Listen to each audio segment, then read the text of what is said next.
그래서 다시 한번 이 도표를 보시면 예수님이 성전이 되셨고요.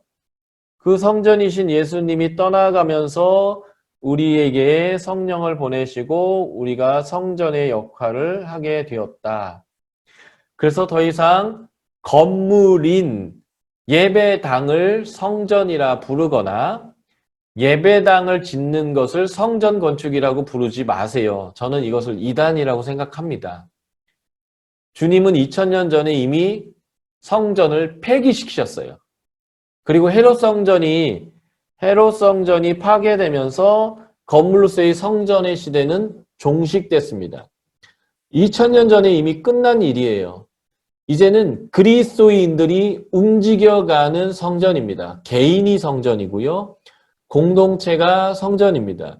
그래서 모임이 성전이지 건물이 성전이 아닙니다. 제자를 양육하는 것, 모든 교회가 하려고 하는 거고, 제자를 삼는 것, 모든 교회가 하려고 하는 건데요. G12를 하든, 두 날개를 하든, 뭘 하든, 다 제자를 삼는다고 하는데, 제자 삼는 게 바로 성전을 건축하는 거예요. 하나님의 사람이 거룩한 하나님의 성전으로 세워져 가는 일들이 제자 양육이고요. 그런 제자들이 모인 공동체가 성전이 되는 것인데, 제자 양육을 한다라고 제자 양육의 시스템을 갖는 모든 교회들이 그런데도 여전히 건물을 성전이라고 부르는 이단적 실수를 계속 반복하고 있는 것은 너무 안타까운 일입니다. 더 이상 건물에 가치를 두지 마세요. 건물은 필요해요. 모여야 되니까요. 모여서 예배도 해야 되니까요. 모여서 양육도 해야 되니까요. 모여서 교제도 해야 되니까요. 건물은 필요하지만 건물을 신성화하지는 말았으면 좋겠어요. 저는 어렸을 때요. 제가 교회가 저희 놀이터였기 때문에 교회에서 막 뛰어놀았거든요. 사찰 집사한테 엄청 맞았어요. 목사님도 엄청 욕먹었습니다. 개구지니까 혼나고도 또 내일 지나면 또 무슨 일이 있었나는지 똑같이 했기 때문에 맨날 혼났겠지만 혼나는 기본 전제는요. 어린아이들이 딴 데 안 가고 교회에서 놀면 얼마나 좋아요. 안전하고. 네? 그런데 교회에서 놀지 말고 다 나가래요. 교회에서 뛰면 안 된대요. 특히 그 신성시대였던 강대상 올라가는 건 아주 막 금기시대 있었죠. 거기 아무 의미가 없거든요. 그런데 우리는 너무도 종교적 색채를 어떤 건물에 씌워서 그것이 우리에게 유익이 있을 거라고 자꾸 생각하는 거예요. 근데 성경은 그것을 전혀 그런 의미를 거기다 부여하고 있지 않아요. 구약적 신앙에서 벗어나야 합니다.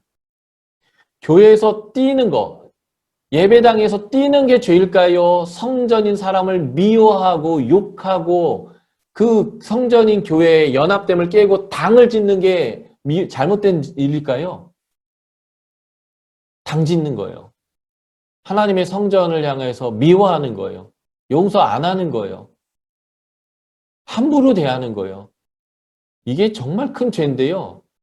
그거는 그러려니 인간 살다 보면 위할 수도 있는 것이지 당질 수도 있는 거지 하고 그냥 넘어가줘요. 그런데 교회에서 좀 뛰었다고 혼내고 강제성 올라왔다고 혼내고 아무것도 아닌 거 가지고 우리가 그치 마치 신앙의 본질을 지키는 것이고 하나님을 경외하는 것이냐 하고 있는 우리의 신앙들이 너무 안타까운 거죠.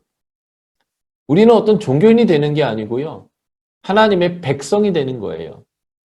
그래서 자꾸 교회가 사람들을 종교인을 만들어 오고요. 그래서 어떤 종교적 행위를 통해서 하나님 앞에 의롭게 하려고 하는 것 같아요. 이미 우리가 신약 바울 서신 배우면서 행위로서는 의롭게 될 방법이 없어요. 은혜로 되는 것인데 은혜로 되는 것은요. 은혜의 선물인 성령을 통하여 하나님의 성전이 되는 것이고 그 성전의 역할, 다른 사람들의 죄를 사하는 역할이요. 정죄하는 역할이 아니라 다른 사람의 죄를 사하는 역할을 하는 것이 우리 예수 그리스도가 산 돌인 것처럼 우리가 신령한 집으로 지어져 가는 일이다. 우리가 그 신령한 집을 지어가야 합니다. 나도 신령한 집으로 지어져야 하고 이게 내가 제자 되는 거고요. 그래서 다른 사람이 신령한 집으로 지어져 가도록 섬기는 거 이게 제자 삼는 사역이 되는 겁니다. 이것은 어떤 규범을 씌우는 게 아니에요. 말씀대로 그들이 살아가도록 하는 건데 제가 산상수훈을 가르치면서 여러분들에게 보셨는지 안 보셨는지 모르겠지만 산상수에서 얘기했던 그 팔복의 성품들이 우리 안에 자리 잡는 거예요. 그 성품이 발현되는 거예요. 그래서 소금의 맛과 감출 수 없는 그 선한 빛이 비춰지는 거예요. 우리 안에 가치가 그거니까. 우리 안에 온유함이 있으니까. 우리 안에 낮아짐이 있으니까. 우리 안에 의의를 추구하는 마음이 있으니까. 우리 안에 깨끗함이 있으니까 그것이 맛으로 흘러나오고 빛으로 비춰지는 그런 것들이 성전이고 성전 건축인 건데 속을 다루지 않고 자꾸 규범으로 겉을 다루는 거예요. 예배 시간 떠들면 안 돼. 예배 시간 돌아다니면 안 돼. 기도는 눈 감고 하는 거야. 기도는 손을 모아야 되는 거야. 손을 모아서 하든 손을 풀어서 하든 중요한 건 우리의 마음이 하나님을 향한 간절함이 중요한 거잖아요. 무릎을 꿇어야 돼. 아니면 양반다리 해도 돼. 옛날에는 기도는 다 무릎 꿇어 쓰잖아요. 그런데 요즘은 다 의자에 착석하잖아요. 사실 어떤 자세가 중요한 게 아니라 정말 의자에 앉아있더라도 정말 하나님 앞에 간절하면 내려앉아서 무릎 꿇을 수 있는 거잖아요. 자세가 중요한 게 아니고요. 우리의 마음의 태도가 중요한 거거든요. 그래서 마음의 태도는요, 우리가 이미 갖고 있는 우리의 가치와 성품에서 나오는 거거든요. 그것을 다뤄 나아가는 것이 신앙이에요. 그 속을 다루라고, 그 속이 바뀌도록 그것을 가르쳐야 되는데 자꾸 규범을 가르치는 거죠. 헌금은 봉투에 내야 돼. 미리 준비해서 내야 돼. 뭐 이런 것들이요. 요즘 대형교회들은 계좌이체하잖아요. 계좌이체는 그러면 정성이 없는 건가? 전혀 그거하고 아무 관계가 없는 거거든요. 근데 우리는 마음의 태도를 어떤 행위에다가 자꾸 씌워서 그렇게 하면 마음의 태도가 표현되는 것처럼 계속 만들어 갔단 말이죠. 그것은 하나의 방법일 줄은 모르지만 본질을 다루는 방법은 아니었다. 그래서 우리는 겉이 아니라 늘 속을 다뤄야 되고요. 성품을 다뤄야 되고요. 성품이 바뀌고 가치가 바뀌면 어떠한 것들을 우리가 표방하든 간에 하나님이 우리의 속을 보시는 분이기 때문에 사람들은 속을 볼 수 없기 때문에 그 사람이 잘하냐 못하냐를 겉으로 보는 건데 그럴 때는 우리가 척하면 되는 거잖아요. 척하면 다 속일 수 있거든요. 사람은. 그래서 많은 기독교인들이 척해요. 신앙이 있는 척, 경건한 척, 죄 없는 척. 근데 하나님은 볼 때 다 보거든요. 그러니까 사람한테 보이려고 하는 신앙이 아니라 하나님 앞에서 코람데오 하나님의 임재 앞에서의 신앙으로 가져가게 하려면 겉으로 자꾸 얘기하지 말고요. 내가 볼 때 너가 괜찮은지 안 괜찮은지 구별하기 위해서 난 이렇게 해야겠다라고 가르치지 말고요. 목회자들이요. 하나님이 보시는 내가 못 판단해 좋아요. 하나님이 판단하시면 되니까 하나님 보시기에 좋은 그 속을 다루도록 그게 성전이 되어져 가는 일입니다. 신령한 돌같이 성전으로 세워져 가도록 우리가 제자 양육을 해야 되고 내가 그 제자가 되어야 하겠다라는 것입니다. 그래서 이제 이 부분들을 한번 살펴보겠습니다. 자, 모세가 하나님이 주신 식양대로 장막을 만들었을 때에 어떤 일이 벌어졌냐면 하늘에서 불이 내려와서 이 장막을 불태웠습니다. 아니, 장막이 아니라 번제단을 말이죠. 자, 출애굽기 40장에 보면 성막이 완성됐을 때에 하나님의 영광이 이곳에 임했는데 그 영광이 임한 다음에 레위기 9장에서 제사장을 모세가 아론을 제사장으로 세웠습니다. 그래서 제사장 위임이 이루어지고 그 제사장이 첫 제사를 드렸는데 그 드린 후에 아론이 축복 기도를 했습니다. 아마 민수기 6장의 마지막 구절에 나와 있는 그 축복 기도문을 했을 거예요. 하나님의 얼굴빛을 우리에게 비추시고 우리에게 향하여 주셔서 은혜와 평강이 있게 해달라고 했을 때 하나님이 내가 너희에게 얼굴을 드밀고 얼굴빛을 비추겠다라고 하는 확증을 해주셨는데 그게 뭐냐면 하나님의 불이 이 제단에 떨어진 겁니다. 여기서 중요한 게 이거예요. 하나님의 영광이 임할 때는 늘 기도와 연관되어 있다는 거예요.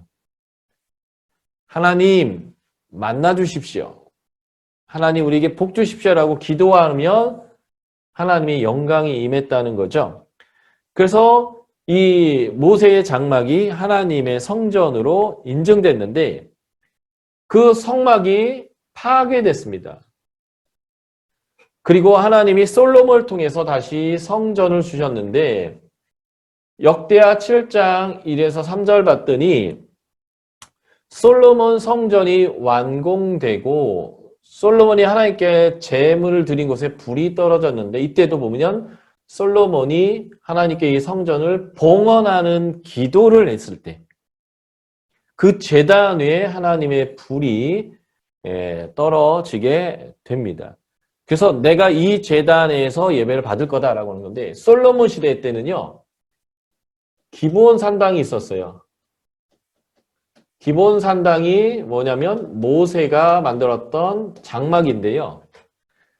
실로에 있었던 성소가 블레셋에 의해서 다 파괴되는데 그것을 여기에다 다시 갖다 놓은 거예요. 솔로몬 1,000번제도 여기서 드린 것인데 이 기브온 산당이 있음에도 불구하고 솔로몬 성전을 짓고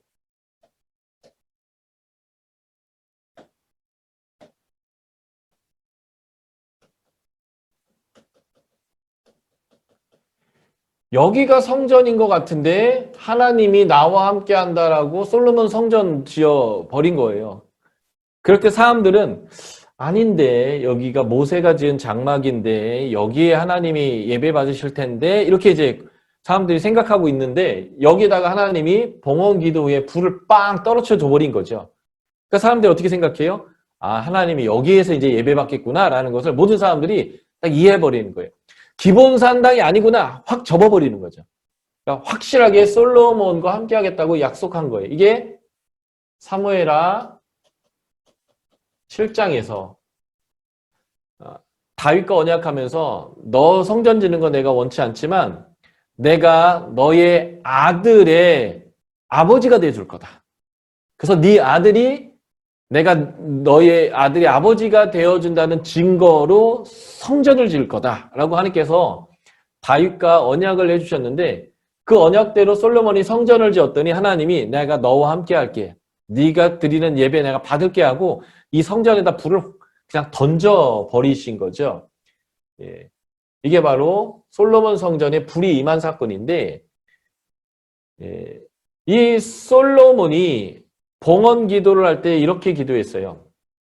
성전을 일컬어서 주의 이름을 위한 곳이다 라고 표현했습니다.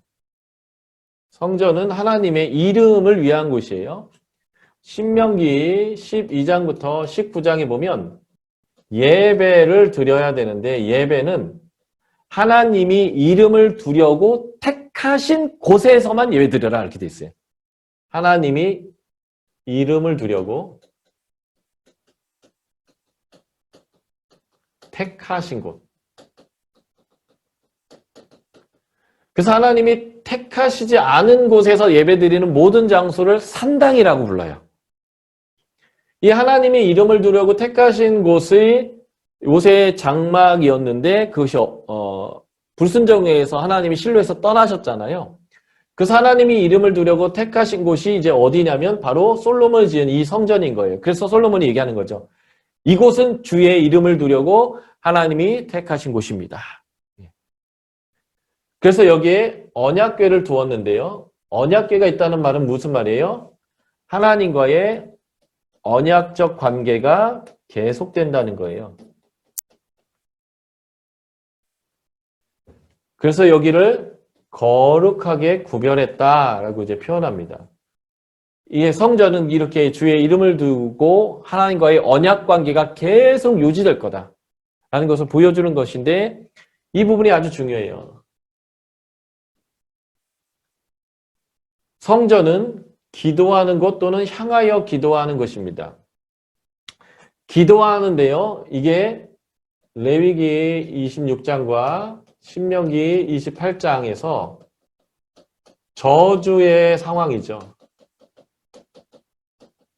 이 저주의 상황을 계속 언급하면서 이럴 때에 이게 다 저주의 상황이에요. 모든 저주의 상황, 이 저주의 상황이 됐을 때에 우리가 여기에 와서 기도하면 하나님은 하늘에서 들으시고 이 땅을 고쳐주십시오. 의역하면 이런 거예요. 하나님, 저희가 언약을 어겨서 하나님이 언약대로 우리를 돌이키게 하기 위해서 벌로 우리에게 메뚜기를 보내거나 풍재를 보내거나 적군이 쳐들어오게 하거나 하늘의 문을 닫아서 비가 내리지 않게 하는 이런 때마다, 그런 때마다 우리가 여기에서 기도하면 이 저주의 상황이 끝나고 하나님의 복의 상황으로 바뀌게 해주십시오 하는 기도하는 곳이에요. 그래서 성전은 어떤 곳이에요? 진노가 멈추는 곳입니다. 그러므로 우리는 성전이다라고 할 때는 이 땅 가운데 하나님의 진노가 멈추고 또 구원받지 못한 사람들에게 하나님의 진노가 멈추고 그들이 하나님의 구원, 하나님의 임재 가운데로 오도록 하는 그런 역할을 우리 기독교인들이 지금 하는 거다, 이런 의미죠. 심지어는 포로에 끌려가서 성전이 없는 장소에서 성전을 향하여 기도만 해도 하나님이 응답해 주시겠다라고 하는 곳이죠. 그래서 다니엘은 페르시아에 있으면서 성전을 향하여 기도했던 거예요. 다니엘서 6장에 다니엘이 기도했던 시대는 페르시아 시대예요. 바벨론 시대가 끝나고. 그때 그가 성전을 향하여 기도를 합니다. 성전이 아직 지어지지 않았는데 성전을 향하여 기도해도 하나님이 응답해 주신다는 거죠. 심지어는 이방인들이 기도해도 기도가 들어지는 곳입니다. 이사야서 56장 7절에 보면 내 집은 만민이 기도하는 집이다 라고 이제 주님께서 명확하게 말씀하시죠. 그래서 이방인들까지도 모두가 하나님의 은혜를 경험할 수 있는 그러한 곳이 성전이다라는 거고요. 열왕기상 9장 3절에 보면 하나님이 이 솔로몬의 봉헌 기도에 대한 응답을 직접 하셨는데 뭐라고 했냐면 나의 눈과 내 마음이 항상 거기에 있겠다라고 얘기합니다. 그러니까 우리에게는요, 하나님의 눈과 마음이 꽂혀 있는 거예요. 그래서 이사야서는 이렇게 표현하죠. 너희가 말하기 전에 응답하겠다. 우리가 말도 안 하는데 어떻게 하나님 응답하시겠어요? 평소에 계속 쳐다보고 있었기 때문에 뭐가 필요한 줄 알아요. 무슨 말 할 줄 아는 거예요. 가끔 부모가 자녀를 이렇게 계속 관심 있게 보고 있기 때문에 무슨 말 할지를 또 딱 알아챌 때가 있잖아요. 예. 워낙 관심이 있기 때문에 계속 걔를 보고 있었기 때문에 얘가 나한테 할 말이 있을 텐데 그 말 언제 할래나 이렇게 다 그의 속까지 알아버리는 경우들이 있다고요. 근데 하나님은 당신의 눈과 마음을 우리에게 두셨기 때문에 우리가 무슨 말을 해야 할지를 하나님이 이미 알고 계신다, 이런 말입니다. 이게 이제 솔로몬의 봉헌 기도를 통해서 성전이 무슨 역할을 하는 것인지, 어떤 복을 받은 것인지를 알게 되는 건데, 지금 우리의 신약에 우리가 성전이다라고 하는 의미는 이런 의미다. 솔로몬의 봉헌 기도를 통해서 우리가 이것을 좀 보시면 좋겠고요. 자, 그런데 솔로몬의 성전조차도 결국 파괴당해요. 이 실로의 성소의 모세 장막이 파괴당하는 것처럼 말이죠. 그때에 하나님은 에스겔을 통해서 새로운 성전 하나를 보여주시는데, 이 에스겔이 본 성전이 바로 이 새하늘과 새 땅의 도성이고요. 이 새하늘과 새 땅의 도성이 결국 뭐냐면 예수님이 성전으로 오셔서 우리를 성전으로 삼았던 내용을 에스겔이 본 거예요. 요한계시록의 새하늘과 새 땅의 도성은 그리스도의 신부예요. 다시 말해서 교회입니다. 그게 금덩이로 보석덩이로 되어 있는 것은 그리스도인, 교회가 영광스러운 존재다라는 것을 보여주는 이미지거든요. 그래서 그 새하늘과 새 땅의 도성은 12 사도의 기초석 위에 세워져요. 사도적 기초 위에. 그리고 그 도성에 들어가는 방법은 12 진주문을 통해서 들어가는 건데 그 12 진주문에는 12 지파의 이름이 써 있어요. 하나님의 백성들을 통해서 들어가지는 하나님의 교회가 그 신부의 역할을 하는 새하늘과 새 땅의 도성인데 이 에스겔이 본 게 바로 이걸 본 거예요. 회복된 교회 공동체.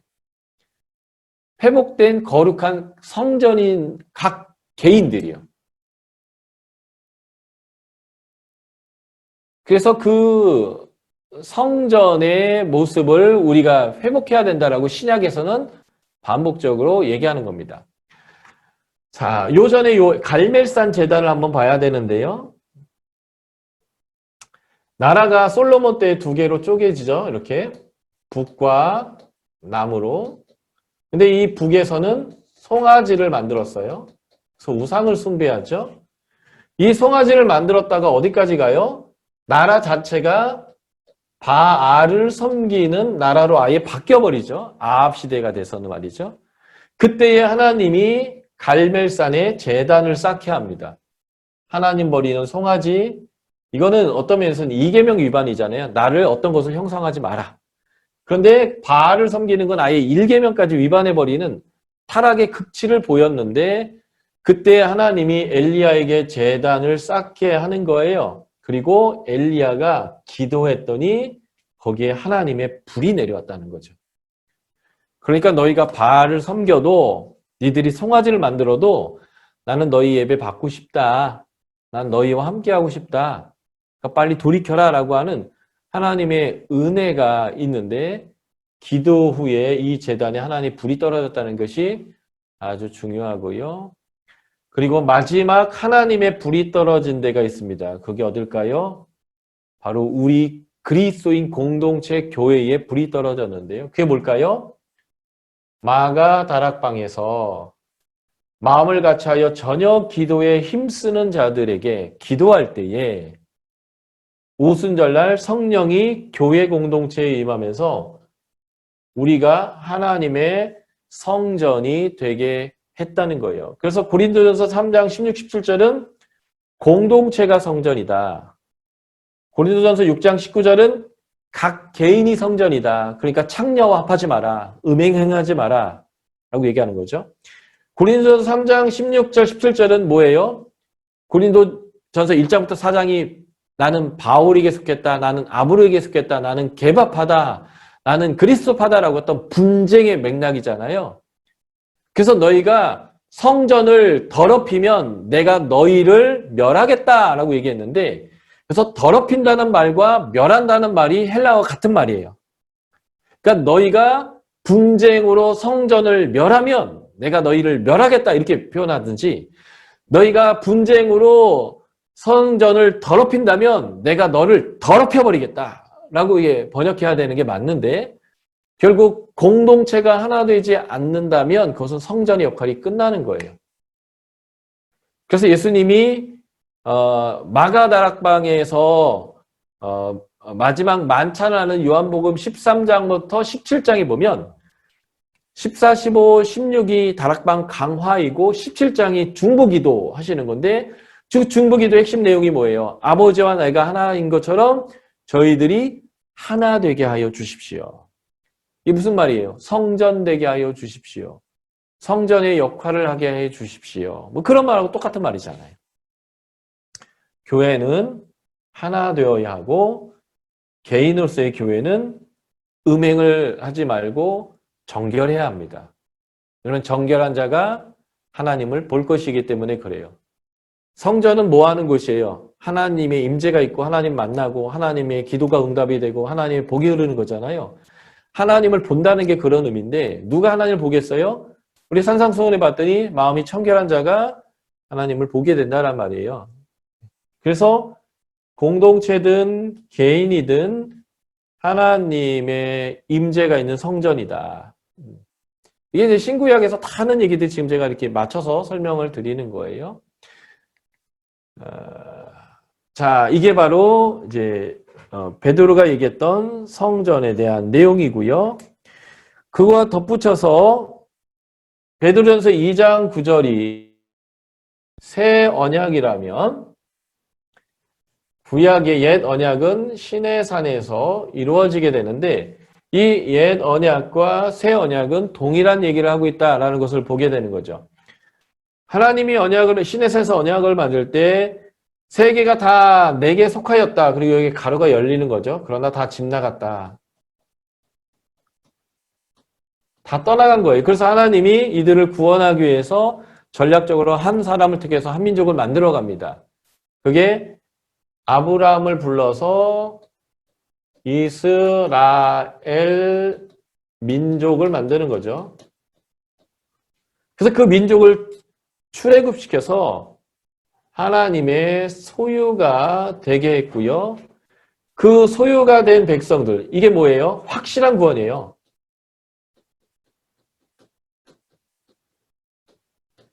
이게 제수평 차트에서는 첫 번째 세그먼트. 너희는 확실한 구원에 있다. 확실한 구원에 있는 사람들은 어떤 일이 벌어져요? 하나님의 사명자가 되죠. 제사장 나라가 되며 거룩한 백성이 될 것이다. 이 내용 그대로가 베드로전서에 그대로 있는 거예요. 그래서 너희는 하나님의 소유가 된 백성이다. 여기 소유.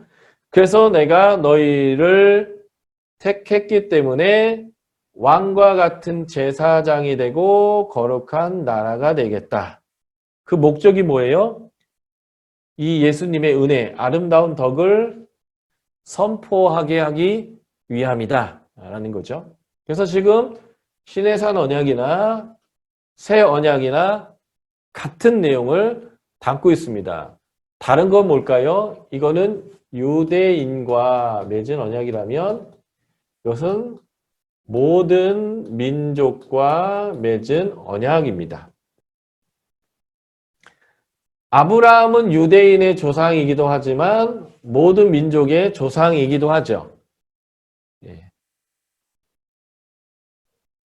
그래서 지금 이 언약적으로 이렇게 확대되어져 가고 하나의 건물, 하나의 장소에 있는 성전이었다면 모든 땅, 모든 곳에 하나님의 사람이 있는 곳은 다 성전이 되는 개념으로 이게 확대되어져 나아가는데 바로 이 베드로전서 2장 9절이 이것을 말하여 주고 있습니다. 그래서 정리하자면 제사장 나라의 역할, 지금 우리의 역할이죠. 하나님께 이 백성은 집 나간 백성들이에요. 집 나간 백성들이 하나님께 백성들이 나아갈 수 있도록 돕는 역할을 지금 저희는 이제 하는 거고요. 이 역할을 하려면 거룩해야 합니다. 그래야 다른 백성들을 거룩하게 할 수 있기 때문에 그렇죠. 그래서 베드로전서 디비전을 넘어가는 뒷부분에 봤더니 선을 행해라, 거룩해라. 고난이 있어도 선을 행해라. 고난이 있어도 거룩해라. 고난이 있어도 주님의 강림을 기다려라. 이제 이런 얘기들을 이제 하는 거예요. 거룩을 유지하는 게 굉장히 중요합니다. 그래서 어떤 역할을 하냐면 제사장은 말씀을 가르치고요. 세상에 하나님의 뜻이 무엇인지를 보여줘야 돼요. 이 뜻이 드러나는 게 거룩이에요. 이 뜻을 따르는 게 거룩이고요. 그리고 재판합니다.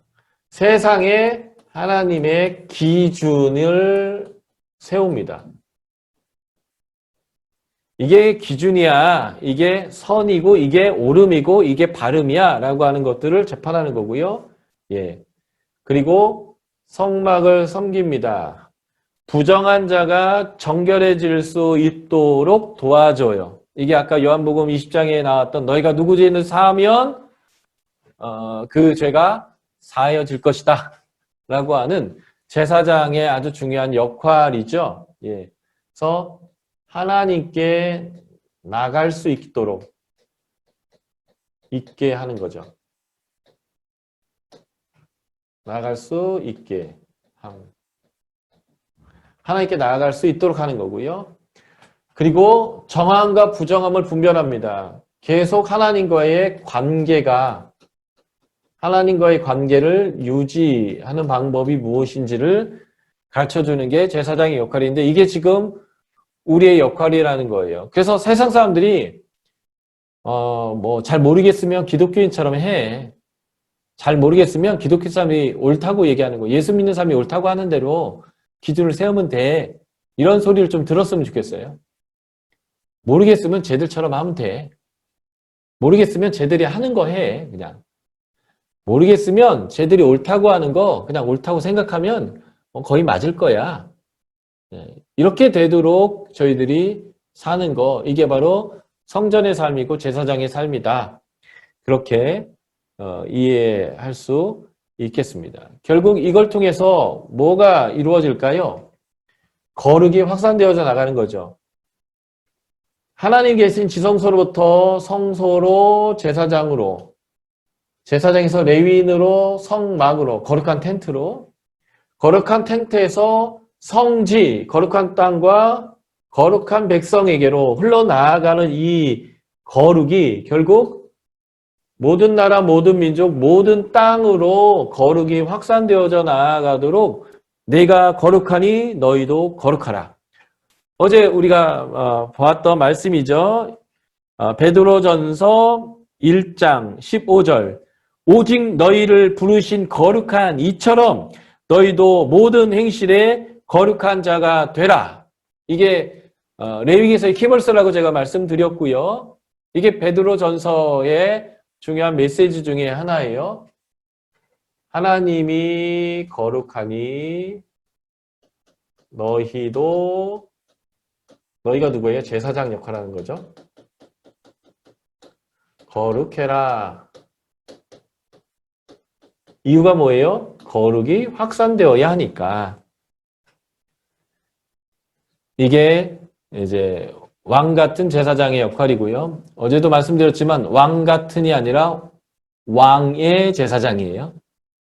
하나님이 왕이신데 그 왕의 제사장의 역할을 하는 택한 민족, 하나님의 소유된 민족. 그 역할이 뭐예요?